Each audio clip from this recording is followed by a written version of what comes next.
Hello and welcome to the Remote Podcast Episode 5.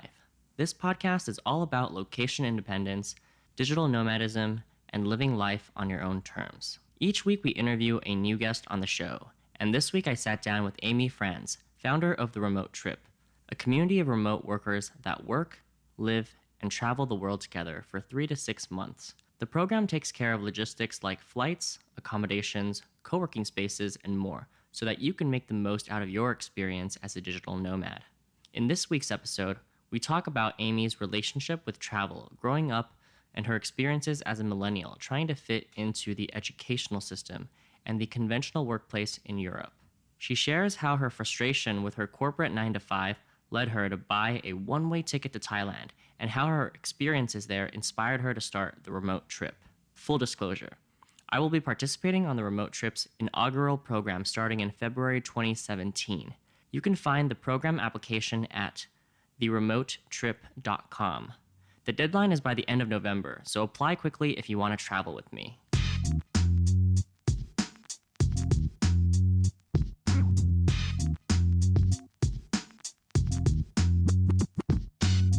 What's up, Amy? Really nice to have you on the podcast today. Thank you, Victor. Nice to be here. So this interview I've been excited for a really long time because Amy and I connected back in February when she was considering leaving her job at Unilever. I think it was even May, right? So even like only a few months ago. Yeah.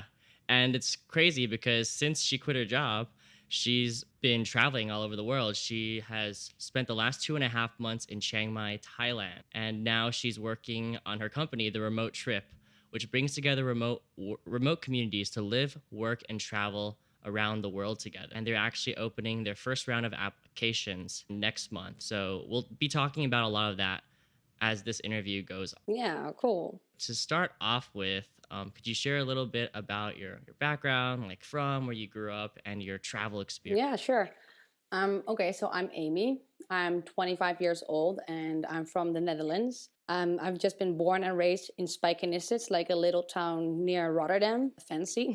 But then I started to study international business at the Erasmus University. And that's basically like when my whole travel spirit started. Because there it allowed me to travel to Beijing, for example, for 10 days for a study trip. And like the second year, we went to Mumbai, to India for like another 10 days. It also allowed me to like go on exchange for 5 months, to go on exchange to the University of Southern California, which was like one of the best experiences ever.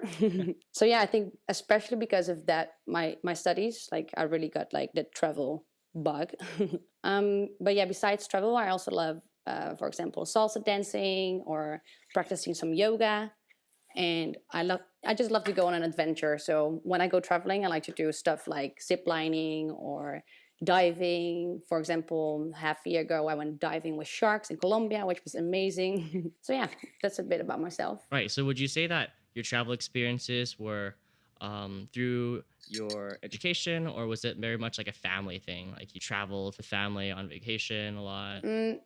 Well, maybe like the actual real first travel spark started when I went with my parents for the first time outside of Europe, because we went on a trip to the United States and we did this cruise ship tour of like 1 week in Florida. And yeah, we were just traveling around like the United States for 3 weeks. So that was the first time when I went outside of Europe. And I remember just like getting outside of the plane, seeing the United States, and I was just like, oh my God, there's just much more than cold Holland, you know? So maybe that's where like the actual spark started, that I was curious about other countries. And then probably when I went studying for international business at the Erasmus University, that's where I actually like traveled more and more. And like I got even more excited about traveling, more addicted. Okay, cool. So I remember in some of our previous conversations, you mentioned that you actually took a gap year after high school. Yeah, and sure. You spent some time traveling. Could you tell us a bit more about what you were up to in those? Yeah, so actually after high school, that was when I did my first gap year. I actually wanted to do like a summer camp in the States, but for some reason that didn't work out. So instead I went to New York with my sister, for example, for the first time, just the two of us, you know, instead of being with parents. So that was really good. We went to Bulgaria, which is really good, and like to Italy, France, but just small trips, so not really big trips yet.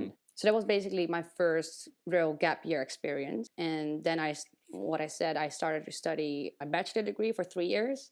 And there I did trips to Beijing and Mumbai and the University of Southern California for 5 months. And then after that, the normal thing to do is to start your master's degree. And I was like, nah, I don't really want to do my master's degree yet. I want to go travel, and like have some more experiences. So then I did another gap year for like 3 months, and this time to Central America. So we started in Panama for a month to like practice some Spanish. Then we went to Costa Rica for another month for voluntary classes, or like I was like teaching kids English as like a voluntary work. Yeah. And to Nicaragua, Guatemala, Mexico. So it was like another amazing trip for 3 months. So that was my crazy. Yeah, it was really good. So that was my second gap year, and then I did my master's degree in business information management, also at the Erasmus University in Rotterdam. And I was also like, okay, I could apply for like a real full-time job now and start life, or I can just travel again. Okay. So then I went. So then I went to South America for 2 months. So this time we went to Chile, Bolivia, Peru, and Colombia. Right. And yeah, so I just have this thing with the whole Latin American vibe, I think. So that's why I also love salsa. I love practicing Spanish, even though I'm still not fluent, but okay. You'll get there. Yeah. So I'm a really big fan of gap years, you could say. Yeah, I definitely learned that in the last 5 minutes. Yeah. So let's see, where to even start. My first question is that like a common thing for everyone to get a master's degree? A master's degree to do? Yeah. That's a different thing, I think, from the States, because in the States, after bachelor, you go work for like 6 years, maybe, before doing a master's degree.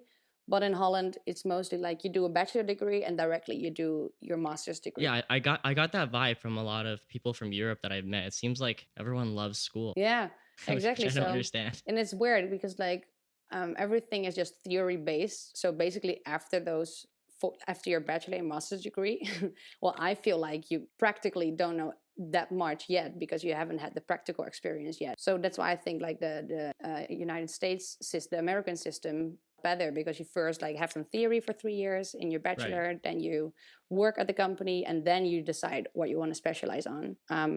So I would prefer that system. Yeah. So what prompted you to take these gap years? Was it because of this void at a practical education, or was it just a pure sense of adventure and wanting to learn outside the classroom instead of? Yeah, probably the last one as well, because I just wanted to have more experiences, but also like I wasn't totally sure of what I really wanted to do as a study. So like both for my bachelor's degree, like at the end of my high school, I knew what I wanted to do, but then I still needed to get some extra courses or something. So that's why I did my gap year after high school. And for my master's degree, I also didn't know exactly what I wanted to focus on. So that's why I thought, okay, maybe during my gap year, I got a better idea of what I really want to do. Did you get a better idea after your gap year? Also, after my gap year, I knew I wanted to do like something technical or something like that.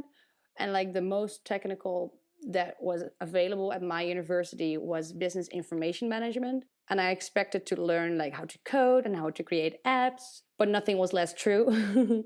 So basically, I feel like I didn't learn as much as I hoped. So that's why, like after I graduated from a master's degree, and so within the last few months, I've just been learning to code myself and like making websites myself, because that's what I initially wanted. Okay, got it. So I want us to keep talking about this idea of travel and your experiences during your gap years, because I know that you started a blog called The Backpacking Twins with your twin sister. So can you tell us a bit about the blog and what that was all about?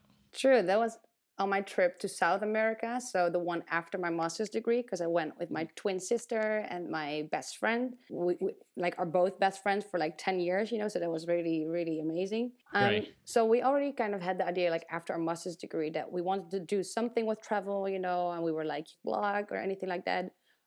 So that's why we initially started it, to like maybe already start the remote lifestyle, so to say. But then like after a month, my sister got contacted by LinkedIn. That's the company where she works now. Mm-hmm. So then like after 3 weeks or something, you know, it already became obvious, like, okay, she's going to go that direction. So the backpacking twins might be just a backpacking twin, but it might not be as fun. Right. So that's why we didn't really continue doing that much more. But it was a fun experience. I mean, we kept a little blog, like nothing too serious, but we still got like 2,000 followers on Facebook, which was quite nice, I think, for the effort that we put into it. Yeah. Yeah, so that was good. Okay. Great. So yeah, it seemed like the name Backpacking Twins was kind of misleading. Maybe it's like backpacking twin plus best friend. Yeah, so in the end, because our initial thought was, our initial idea was to travel together.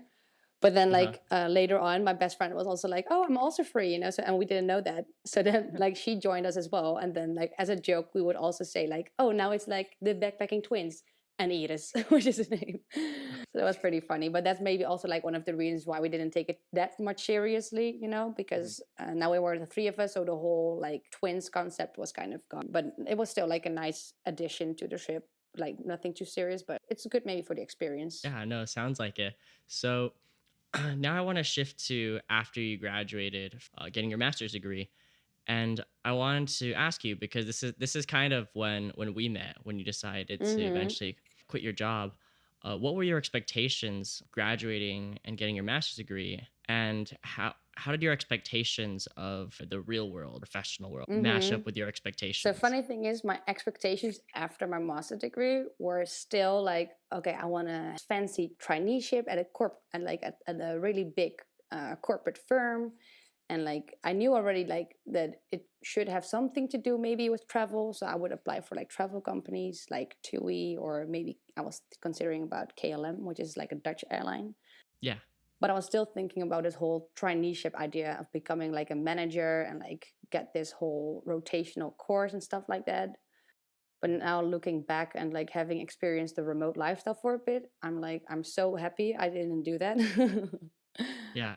And what was the word you used to describe it? Like traineeship?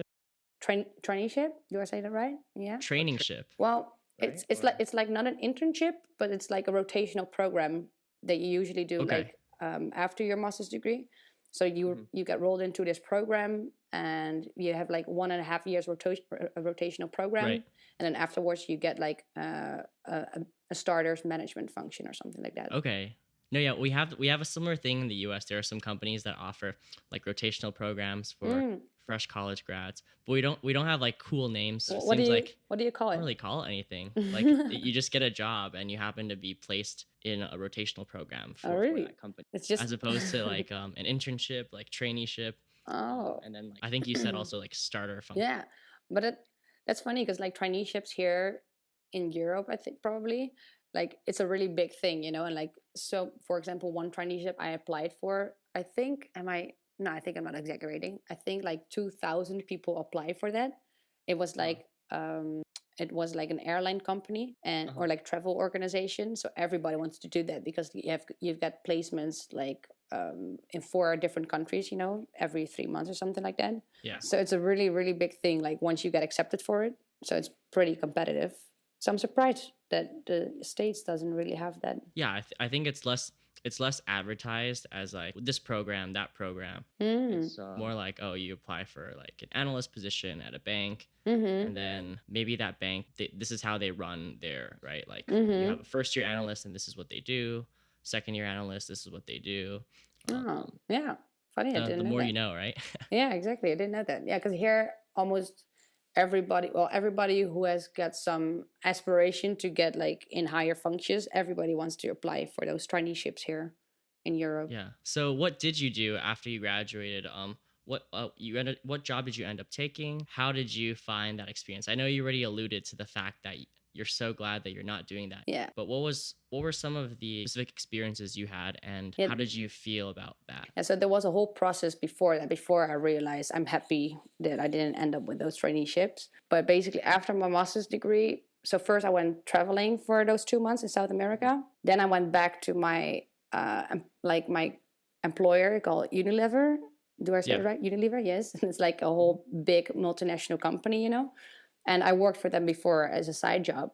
So I went back to them. I came back, December 2015, I would say. Yeah. And then like in January, I started again with that company. Same thing I did as a side job, but now like full time, you know? So I came back to the same office and like being back for, I think probably 4 days, and it already started to hit me. And I'm like, oh my God, is this it? Like, is this seriously like what I've studied for my entire life, you know? So like I was like, maybe it's just a phase, you know. I just came back from my trip. I just have to like get used to it and everything like that. But no, the whole experience just being back, and like it's not even just an office job, but the whole way corporations work, you know, like you're just like one small part of the chain, you know. And like in the end, it's all about results in the company, and not really about like how do the employees feel, you know, are your employees happy, but more as in like, okay, but do we get our profit at the end of the month, you know? I didn't really like that idea. Do you have any stories or specific examples you just described? Yes. Okay, let's see. So before my trip, I worked there already, and we had a team of like 15 people working in my function. Yeah. And then they were, well, like the company was downsizing our team and like outsourcing it to Poland because it's cheaper, which made our team with only 7 people in the end. So you would expect like, okay, well, if you outsource it, if you have less people, we should have like less workload, you know? Yeah. But in the end, I came back and like there was like even more workload than for those 15 people, you know. So in the end, we were with like 7 people doing like a 15 or plus person job kind of thing, you know. So on my own, I was doing like a 2 to 3 person job kind of thing, you know. And I was all like, yeah, you know, I have to do this because I'm responsible for the company, and like I feel Right. kind of obligated for it. But then in the end, you're like, what are you doing this for? You know, it's like it's not for you. Like because I feel really, really tired and stuff. Like at the end of the day, so like, is it really worth it? You know, to like exhaust yourself that much for the company?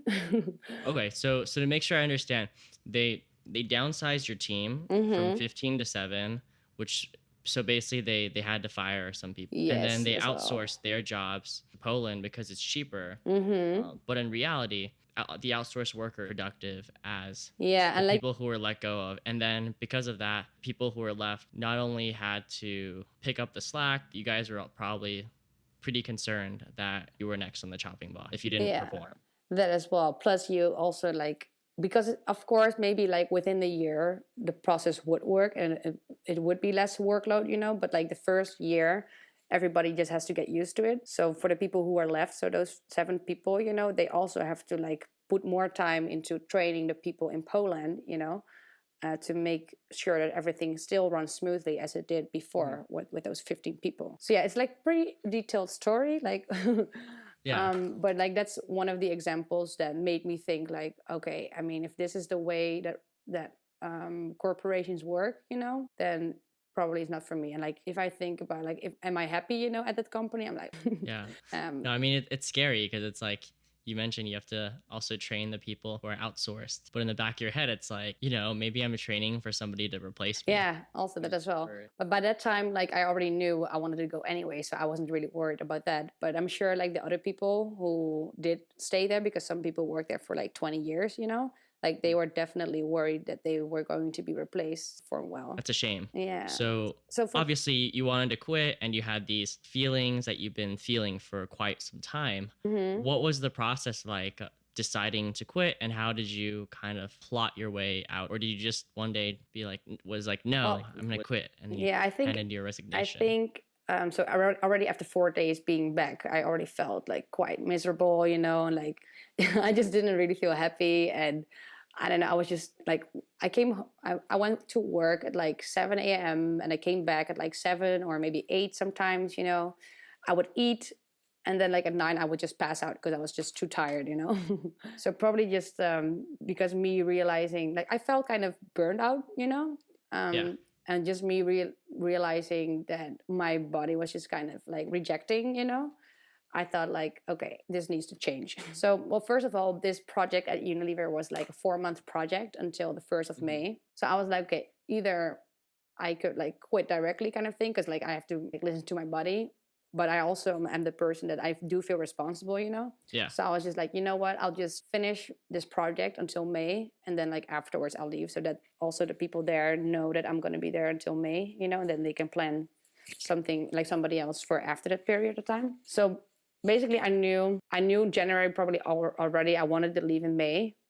So that gave me the time within those months to focus on like what do I want thing. And for me it really helped to just like take time for myself. So I before that I wasn't really reading too much, for example, because like I just graduated, and with like during your master degree you read so much like every written word is just too much information. But then I started reading like those self-development books. For example, I read Lean In by Sheryl Sandberg, which really helped me out a lot.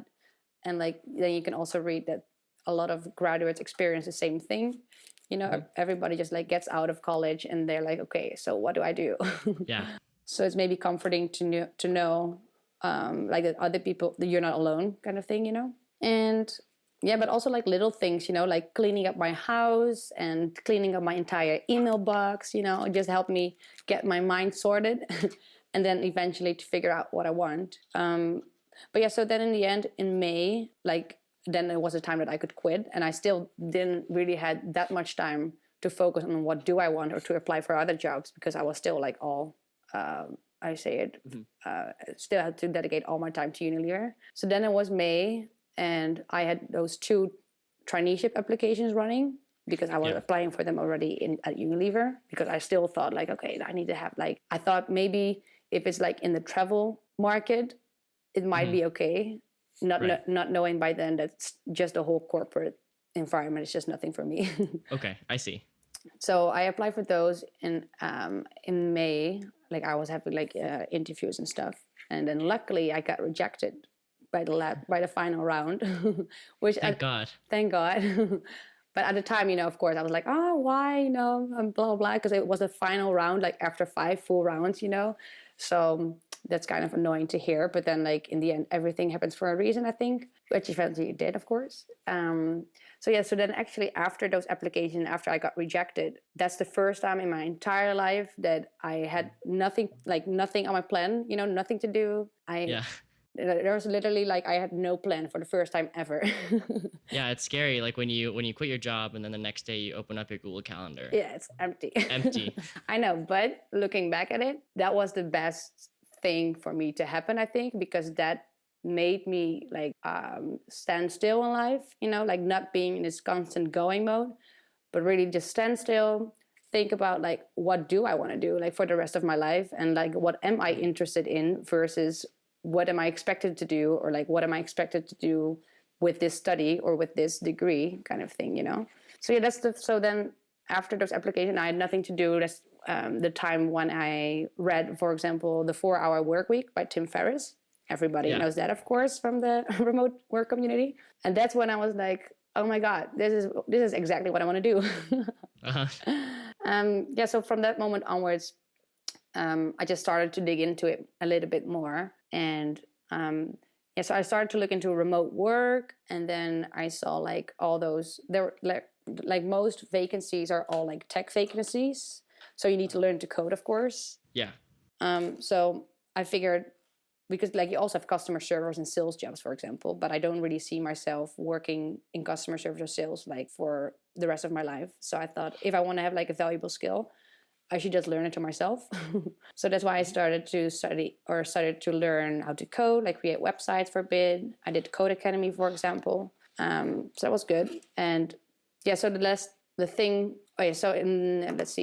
end of July, I had a wedding already in Bangkok. And then I was like, well, if I know I want to do this thing, why don't like be involved in such an environment and be in the community that I want to be involved in? So because I already went to Bangkok, I started to look like digital nomad like hotspots, and in the end like 90% of all responses came to the conclusion that Chiang Mai is like the place to be, like as a starter, as a remote work starter. So I was like, you know what, I'll just go there for a couple of months and I'll just see where it takes me, Yeah, so that's actually when I booked a one-way ticket to Chiang Mai, or like to Bangkok first and then to Chiang Mai, of course. For people who are listening, so Chiang Mai, Thailand is the digital nomad hubspot in Asia. So basically, anyone who's interested in living and working remotely will inevitably end up in Chiang Mai Yeah. for some period of time at least. Yeah, it really, I just came back from it. I just came back last week, but I love it there. Like, it's just so good. It's just wild, like not too crazy, but you have this whole community and it's so easy to meet people. It's such a good food, it's also pretty important. Yeah. It's really good. Yeah. Yeah. So one of the reasons why Chiang Mai is so valuable for digital nomads is because it's so much cheaper. The cost of living is a lot cheaper there. There's really good internet access, and there are a lot of other people working on their online businesses, doing freelancing, or working remotely for companies. So a lot of people go there so that it can give them the time to build their online businesses, and also to put less pressure on them, because obviously it's so much more expensive to live this type of lifestyle, especially when you're just starting out and building your finances, living in the United States or in Europe, where cost of living is like way higher. So the concept is taking advantage of the cost of living and moving to cheaper places. Yeah, and like the good thing about Chiang Mai is that like even though there's like such a community and there are a lot of events that you could go to, like it's also a really good place that you can still focus on work. So for me it was perfect because I was starting my business there, so like you really have a lot of places you can just focus on work really, but still meet the same or interesting people at the same time. So that's why I think Chiang Mai is really good. And I just wanted to point out, just to illustrate, for example, now I came back from Chiang Mai last week. So I thought like, okay, now I'll just stay in Holland for quite a while, and then go back when I'm starting the remote trip in February. But then I was looking and like cost of accommodation in Rotterdam, I was figuring out like all the costs to live here for like a month. And then I figured out like, oh, it's even more expensive to stay in Rotterdam for a month, where I am at right now, than to just buy a ticket right now to Chiang Mai for next week and just stay there for another month if I want to. So that's just a comparison of like how cheap it is. So for me now it's even cheaper to go to Chiang Mai next week and then stay there for another month and live there versus staying here. So just wanted to point out like how cheap it is. Yeah, that's crazy. So I'm glad you brought up the remote trip, because I want to talk about that. But first I wanted to talk more about your experiences when you first booked that one-way ticket to Chiang Mai. What happened once you got there? How did you feel? Like, was it hard to get used to? And when did you actually conceive of the idea of the remote trip? I believe, if I'm not mistaken, you kind of formulated that idea once you got to Thailand. So I want to hear all of that. Okay, let's start with that, like how I got to the idea. Because I was kind of like this epiphany moment, And actually, I got the idea the night before my flight to Bangkok was leaving. So I had to get up at like 4 a.m. And this idea kind of struck my mind at like 10 p.m. the night before. So I couldn't sleep the entire night because I was just thinking about the idea, So I was just writing everything down until 4 a.m. But it's quite funny because I came up with the idea because of talking to you, Victor. Because I remember we were Skyping and like talking about the remote lifestyle, and like the only downside is that it can get quite lonely. And there are some programs who start building a community, like the Remote Year, for example, who started a community last year. They organized trips for like 1 year, for like a 1 year program for 75 people. But remember, we're talking like that 1 year might be like a little bit too long of a commitment, and 75 people might be like a really, really big group to like really get this tight community feeling, Yeah. So that's why I was like, well, why don't we just like arrange a trip ourselves, with like a smaller group, maybe smaller periods, so people can just like have the experience of like how it is to be a digital nomad and travel around the world and like have this social community easy for them, so they don't have to look for it themselves. Because when you go out by yourself, to a foreign country, it like you really do have to put some effort into like finding the social community. So it's just really nice if there's like an organization who can like arrange that for you, kind of. It just makes the whole remote experience, I think, so much better. But so that's basically how I came up with the idea to create like a shorter shorter trips. So we do like 3-month trip or a 6-month trip. So for example, in February, we start going to Chiang Mai first, and we do like our Asia trip for the first 3 months. So we do Chiang Mai, then Taiwan for another month, and then Bali in Indonesia for another month. Yeah. And these are all like real digital nomad hubs. So that's why we chose them as well. And then like for the next 3 months, we'll go to Panama City, and then to Curacao, and then to Colombia. So that's pretty exciting. And Yeah. No, I'm excited. I'm actually part of the remote trip. yeah, so that's really cool. I'm so excited for that. I'm excited to be traveling with you guys. Yeah, it's really cool. And since we're on the topic of the remote trip, I wanted to ask you how you differentiate it from other existing programs, including the remote year, the remote experience, and other smaller ones such as Hacker Paradise. I know one thing you mentioned was the option of a shorter trip. So instead of 12 months, you only offer 3-month trips or 6-month trips. And at the same time, you also bring in a smaller community of around 30 people. There are a few other things that we talked about in the past on how you wanted to make this a different type of experience from, the popularized remote year, 12 months. Yeah, I think our main difference is we really want to focus on like not on quantity, but on quality. So for example, in my opinion, I think like remote year, for example, is really focused on quantity. They want to have like 75 people, for like a year. And it's like I think it's a little more expensive as well. And they only offer like the basic things, like accommodation, flights, social activities, and co-working spaces, which are like the basic activities, I think. But we really want to make sure that our number one priority is our customer, and we will really want to provide like a unique life experience for them. But like after those 3 or 6 months, that they are able to say like, oh my God, this was the best experience ever. And that to me is already, that's like the main goal of my business, that I really want to provide that life experience to. So I think the focus on the customer, that they're our number one. That's like our main difference. And we do this by offering, besides the basic things, which I just said, so accommodation, flight tickets, co-working spaces, and social activities. We also offer like yoga sessions, gym passes, because I think if you're a remote worker, like it's really good to focus on your health as well, because you want to feel good, but also stuff like personal development workshops, professional workshops. For example, we have a really exciting nomad summit workshop coming up in February in Chiang Mai.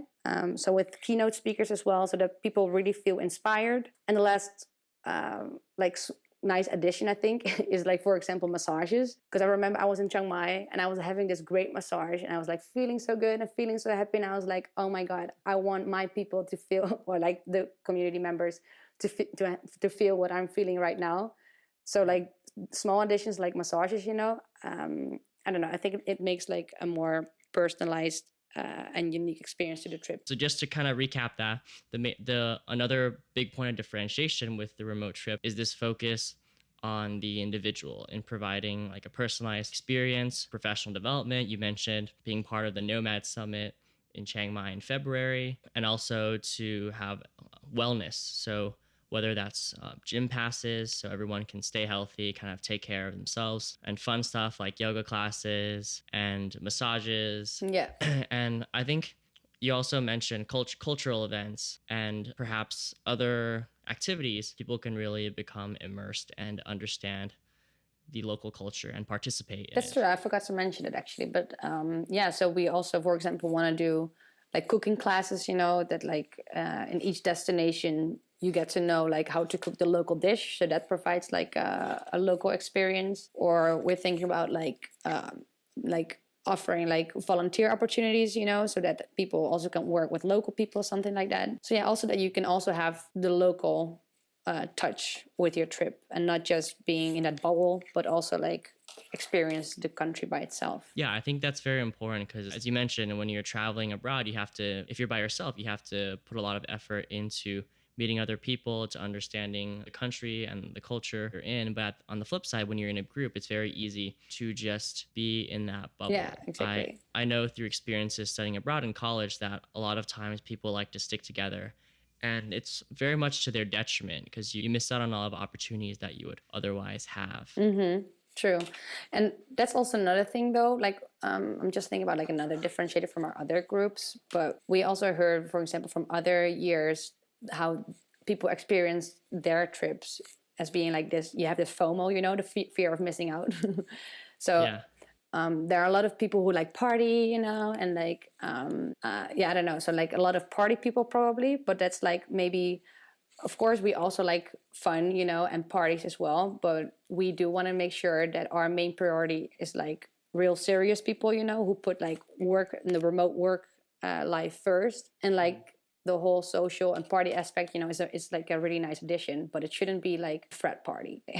Yeah, so I think based on everything you're telling me, I'm getting a better understanding. So the real focus isn't you're looking for people who aren't just able to pay and want to go travel around the world and party. You want this to really be about helping provide an affordable option for people to be able to transition into living and working remotely. And that's the big differentiator. Whereas your other competitors, perhaps the remote year, has much higher costs. And I feel like that has the potential to invite people who just have the money to pay for everything. Exactly. So I think that's the quantity focused thing. And so because we are quality focused, I think, for example, we only have 30 spots available per trip. So we also really want to make it selective.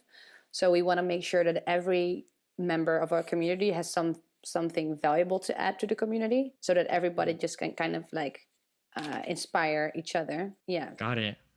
So, where can we learn more about the remote trip, and where can people apply the upcoming inaugural cohort? Okay, well, so our website is just theremotetrip.com, so you can find us there.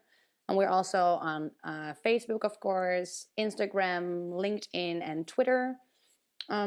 So we just launched actually like maybe now 1.5 months ago. So we're still, of course, like we say, like promoting everything, you know, and just starting up. But yeah, you can find us there and like find more information. Okay, great. So we kind of talked about the remote trip a bit earlier on. So now we can talk about your experiences in Chiang Mai and what it's like actually becoming a digital nomad. So the thing is, when I arrived to Bangkok, I went there first for a wedding for a week, which was amazing, by the way, but that on the side.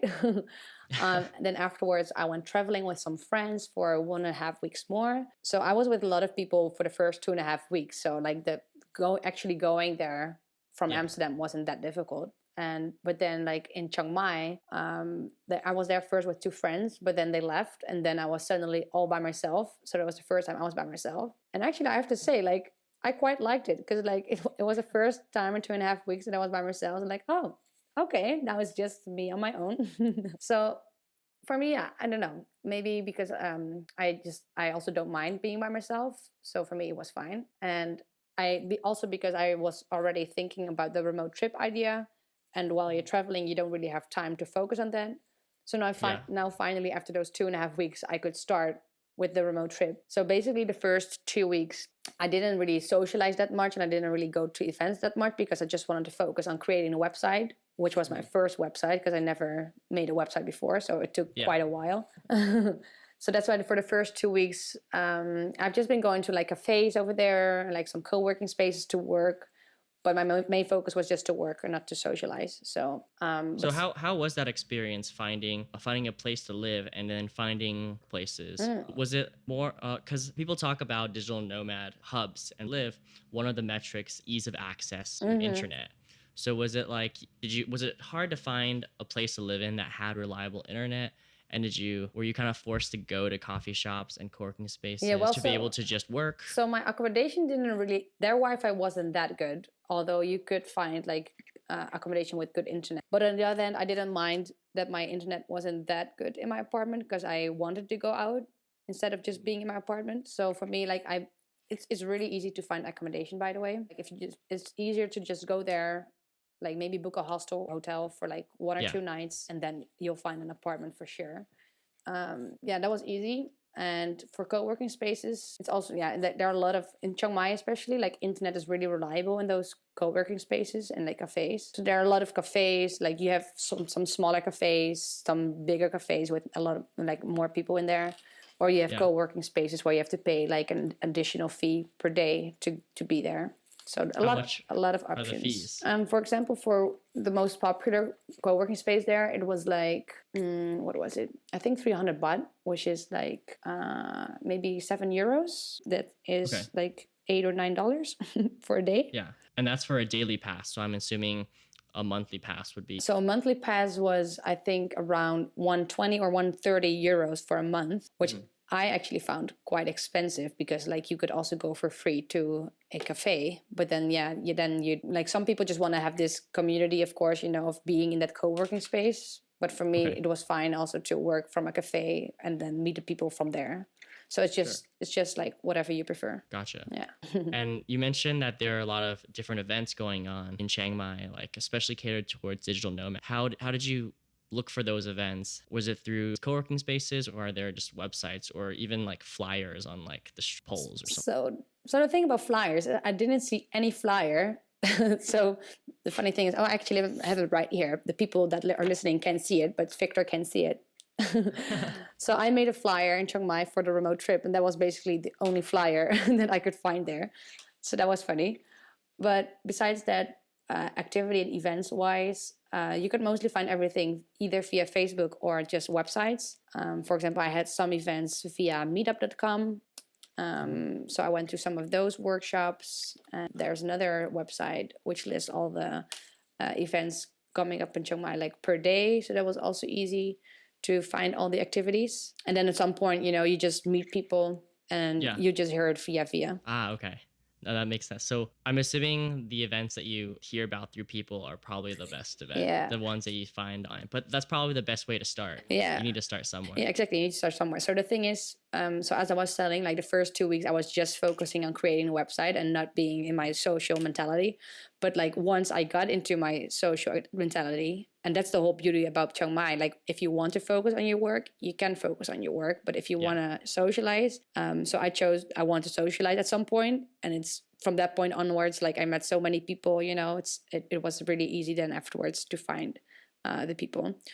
But then I do have to say this is the case in Chiang Mai, and that's what Chiang Mai is known for. But like for all other digital nomads, I heard it's more difficult. So I don't expect it to be that easy like in all digital nomad hubs. So that's why, that's why Chiang Mai is now really the pioneer kind of in the digital nomad scene. Gotcha. And do a lot of people stay in Chiang Mai for a while, or is it like a constant influx, leaving and coming? Yeah, both, I would say, because there are a lot of people coming in and out, of course, but I met some people who stay for like maybe even just 2 weeks or like 2 months or 4 months. Some people were there for like 3 years, or even I met like 2 old men, Dutch men actually, that was funny, but 2 old men who were living there for 20 years. So it's like, oh wow, a whole mix. Yeah. That was your experience in Chiang Mai. Now you're back here.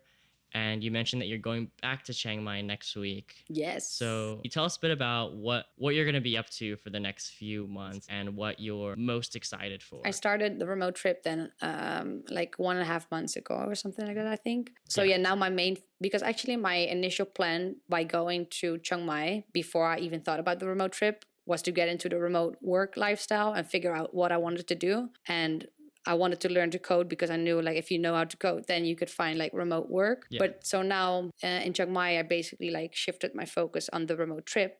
So that's basically what I'm going to focus on for the next months is really like, try to pull this off, you know, and like hopefully see that it works. But like, I have a really good feeling about it. So I don't have that much doubts, but of course it's still like it's a beginning phase. So I hope it will work. We also talked about this earlier before we started the interview. You have a co-founder, Michelle, who also recently quit her job, and now she is in Panama City getting to know the city better so that you guys can plan out the Latin American leg of the trip.